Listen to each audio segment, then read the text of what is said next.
मन ही बंधन का कारण है जो विषयों के चिंतन में है। मन ही मोक्ष का कारण है जो चिंतन रहित परमात्मा स्वरूप में स्थित है। मन जो अखंड चिंतन में तत्पर है प्रभु के, वही प्रेम को प्राप्त होता है। दुर्गति, मोक्ष, प्रेम तीनों का कारण मन ही है। जो मन विषयों के ध्यान और चिंतन में, विषयों के संकल्प विकल्प में है, वो दुर्गति को प्राप्त होता है। जो मन अमना हो चुका है, चिंतन रहित हो चुका है, संकल्प विकल्प रहित हो चुका है, वो मोक्ष को प्राप्त है। जो अखंड चिंतन परायण है, प्रभु के नाम रूप चिंतन में डूबा हुआ है, वो प्रेम को प्राप्त है। मन की तरंगों को मारना ही साधना है। कभी मन वैराग्य प्रधान होता है, कभी मन भोग प्रधान होता है, कभी मन योग की तरफ भागता है, कभी मन नाना प्रकार की मान प्रतिष्ठा, नाम कीर्ति, यश वैभव की तरफ भागता है। इसकी तरंगों को मार मार करके एकमात्र प्रियालाल के चरणों में समर्पित करना, यही साधना है। थोड़े दिन उपासक एक पद्धति से चलता है, जहां थोड़ा भजन एकत्रित हुआ, मन एकांत की मांग की, फिर भटक जाता है। बहुत काल तक सातु दीर्घ काल निरंतर सत्कार सेवितो दृढ़ भूमि, दीर्घ काल तक एक रहनी में रहा जाए तब वो सिद्ध पुरुष होता है।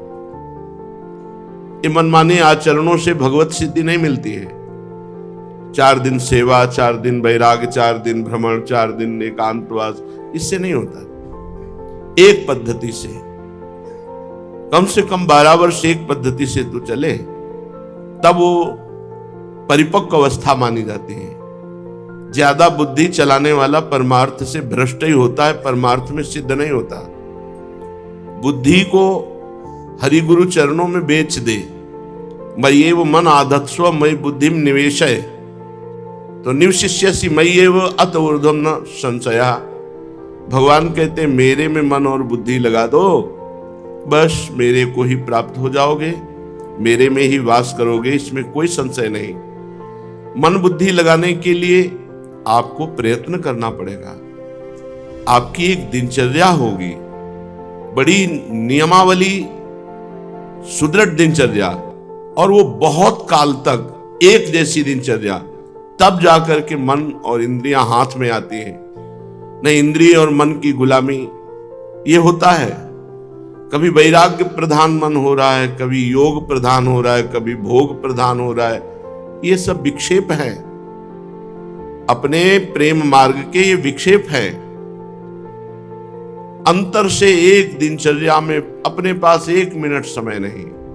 ये प्रभुमय दिनचर्या जो कटती है, इसी से परिपक्व अवस्था, निर्विकारता, प्रपंच शून्यता, ये जागृत हो जाती है। क्योंकि प्रपंच का टाइम नहीं है। स्वतंत्र मन कभी खूब भजन में लगा तो कभी भोगों में लगा, कभी प्रपंच में बैठ करके अच्छा लग रहा है, नाम यश कीर्ति के लिए उपाय, कभी एकांत में भगवान की तरफ। इसकी गति ऐसी है, इसको एक रस स्थिति में लाना पड़ेगा। जो रे सदा ज्ञान एक रस, तो ईश्वर जीव भेद कहो कश। फिर ईश्वर जीव का भेद नहीं रह जाता जब एक रस स्थिति आती है। और एक रस स्थिति के लिए बहुत काल तक, दीर्घ काल, लंबे समय तक आपकी एक जैसी दिनचर्या, जिसमें कोई फर्क नहीं पड़ना चाहिए। जहां हम दर्शन के लिए खड़े हो रहे हैं, वहीं दर्शन के लिए खड़े हैं। जिस समय हम उठ रहे हैं उस समय उठ रहे हैं। जिस समय हम जो पाठ कर रहे हैं उसी समय ठीक पाठ हो रहा है। जो हमारी दिनचर्या है, और लंबे समय, कम से कम 12 वर्ष तक एक जैसी दिनचर्या, तब वो सिद्ध पुरुष की स्थिति में आने लगता है। यहाँ 50 वर्ष हो जाते हैं, व्यतीत करते हैं साधना में, और स्थिति पाई भर की नहीं आ पाती। क्यों? कभी 10 घंटे भजन, कभी 10 मिनट भजन, कभी 10 दिन भजन नहीं, ऐसे सिद्धि नहीं होती। उपासक को चाहिए कि एक निष्ठा वाला बने, एक नियमावली वाला बने।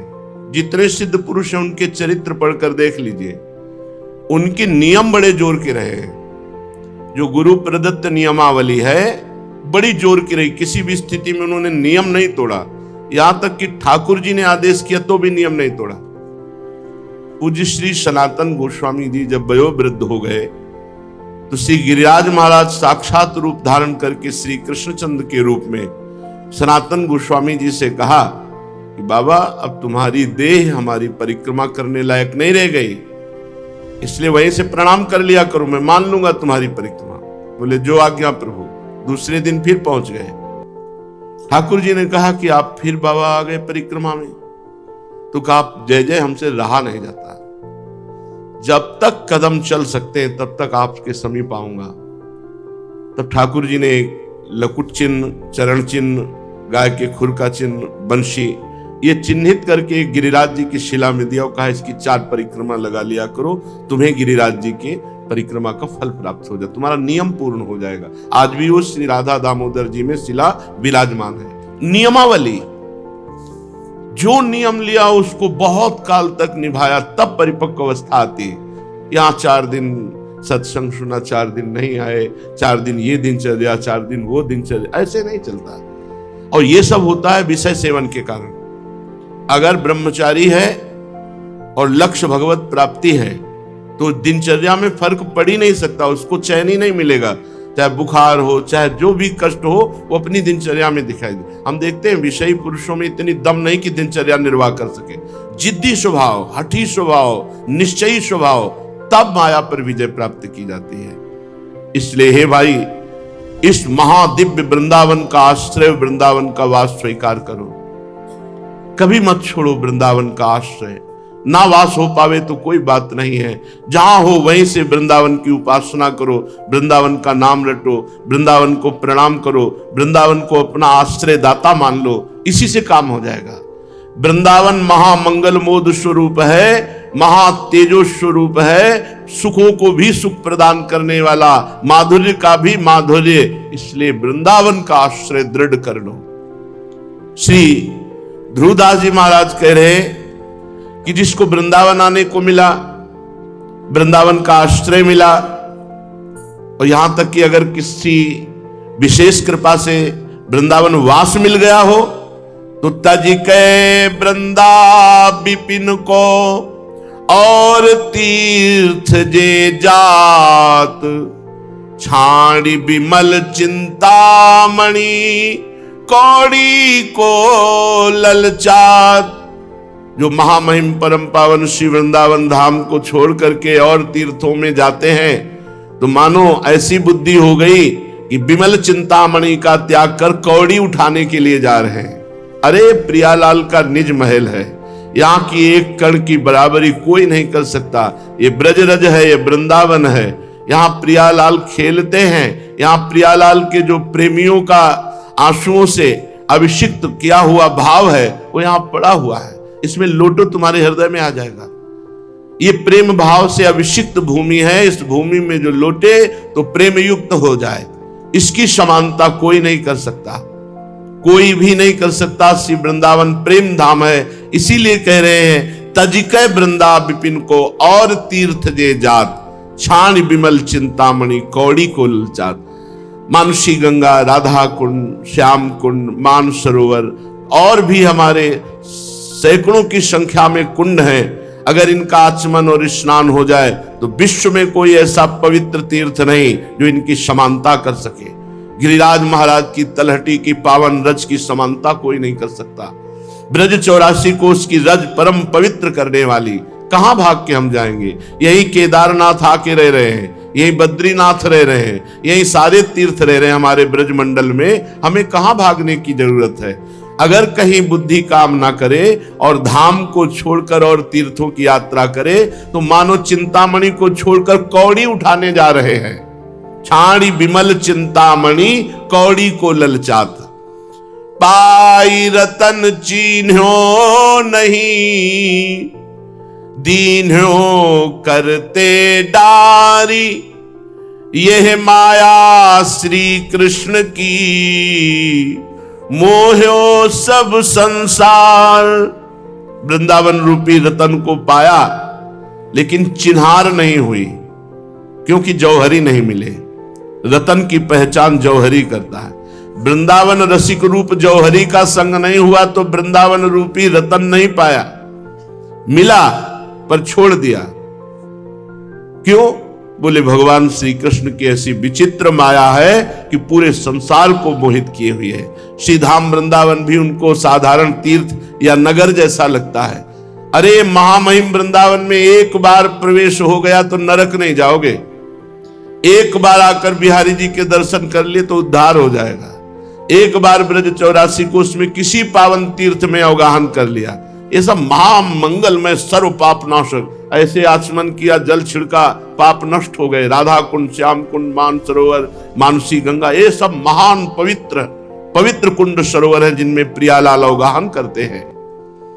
प्रगट जगत में जगमगे वृंदा विपिन अनूप, नैन अछत दिशत नहीं यह माया कर रूप। माया का पर्दा हमारे नेत्रों में है, यद्यपि नेत्र हैं फिर भी वो नेत्र नहीं जिनसे हम वृंदावन को देख सकें। प्रगट ये जगत में वृंदावन विराजमान है, बड़ा अनुपम है, महामहिम है, पर माया का पर्दा चढ़ा है हमारे नेत्रों में, इसलिए हमें माया दिखाई दे रही, वृंदावन नहीं। दिव्य कुंज निकुंज जिनमें प्रिया प्रीतम गलबहियां देकर विहरण करते हैं, क्रीड़ा करते हैं, ये वही वृंदावन है। नेत्र भी हमारे हैं पर माया का पर्दा चढ़ा है। यही भजन बल से माया का पर्दा जो हटा दिए तो दिव्य वृंदावन दिव्य लीला में प्रवेश पा गए। वृंदावन को जस अमल जी पुराण में नाही, ताकी बानी परोजिनी कबहू श्रवणनी माही।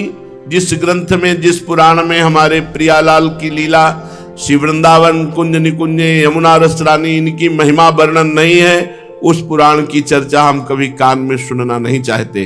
ध्रुवदास जी कह रहे हैं हमारे कानों में वो बात कभी न पड़े जिसमें प्रियालाल न हो, वृंदावन न हो, यमुना रस रानी न हो, वृंदावन की महिमा शोभा गुण रूप लीला इनका वर्णन न हो, वो बातें हमारे कानों में कभी न पड़े। वृंदावन को जस सुनत जिनके नाहि हुलास, तिनको परस न कीजिए तजी ध्रुव तिनको पास।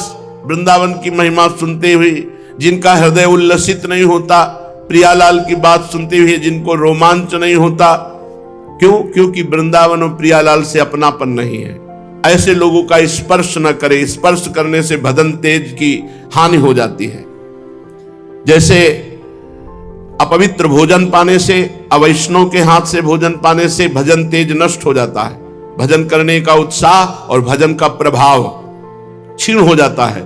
ऐसे ही जो प्रियालाल से विमुख जन है, प्रियालाल के शरणागत नहीं, धाम के प्रति अपनापन नहीं, नाम जपते नहीं, ऐसे लोगों का स्पर्श करके हम अपना तेज नष्ट करते हैं, अपना प्रभाव नष्ट करते हैं जो भजन से प्रकाशित होता है। इसीलिए हमने महापुरुषों को देखा, वो कभी किसी का स्पर्श नहीं करते, दूरी बना के रखते हैं। कोई गले लगना चाहे तो गले नहीं लगते, और जब संत जन, भगवत प्रेमी महात्मा जन, तो दौड़कर गले लगते हैं, हृदय से लगते हैं, क्योंकि हमारा सगा संबंधी वही है जो प्रियालाल से प्यार करता है, जो प्रभु से अपनापन करता है।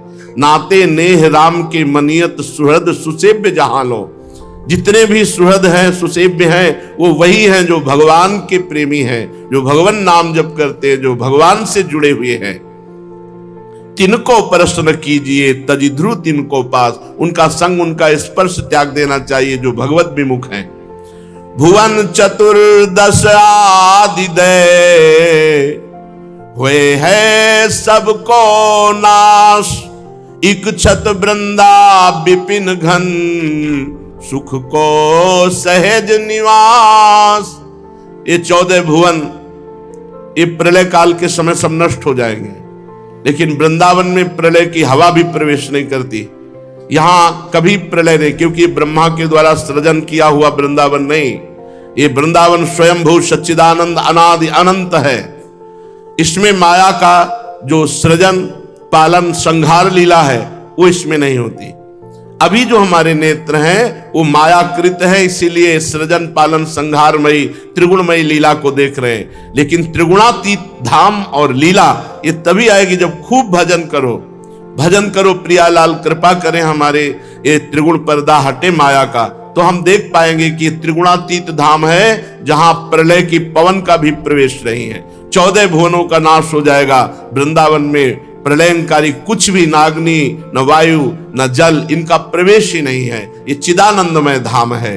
पर इस धाम को तभी जाना जा सकता है जब वृंदावन इह विधि बसे, तजी कै सब अभिमान, तृणते नीचो आपको, जाने सोई जान।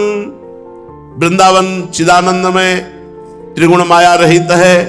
ये वही जान सकता है जो सब प्रकार के अभिमानों का त्याग करके अपने को तृण से नीच समझता है और यहां सबसे प्रेम का व्यवहार करता है।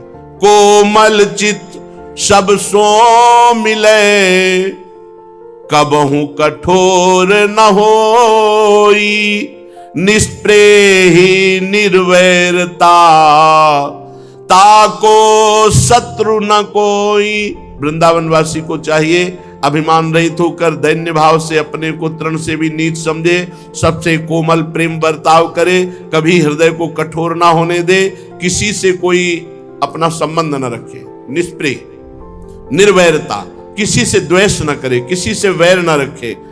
वृंदावन वासी का कोई शत्रु, कोई दुश्मन, कोई द्वेषी होना ही नहीं चाहिए, अजात शत्रु, क्योंकि सबसे दैन्य व्यवहार करता है, प्रेम व्यवहार करता है, अभिमान रहित। जहां कहीं द्वेष होता है, शत्रुता होती है, अभिमान से होती है। और वो पहले वर्णन कर दिया कि तजिके सब अभिमान, तृण से नीचो आपको, जाने सोई जान। जो अपने को तृण से भी नीच समझकर समस्त अभिमान का त्याग कर दिया, उसका दुश्मन हो ही नहीं सकता, उसका कोई बैरी हो ही नहीं सकता।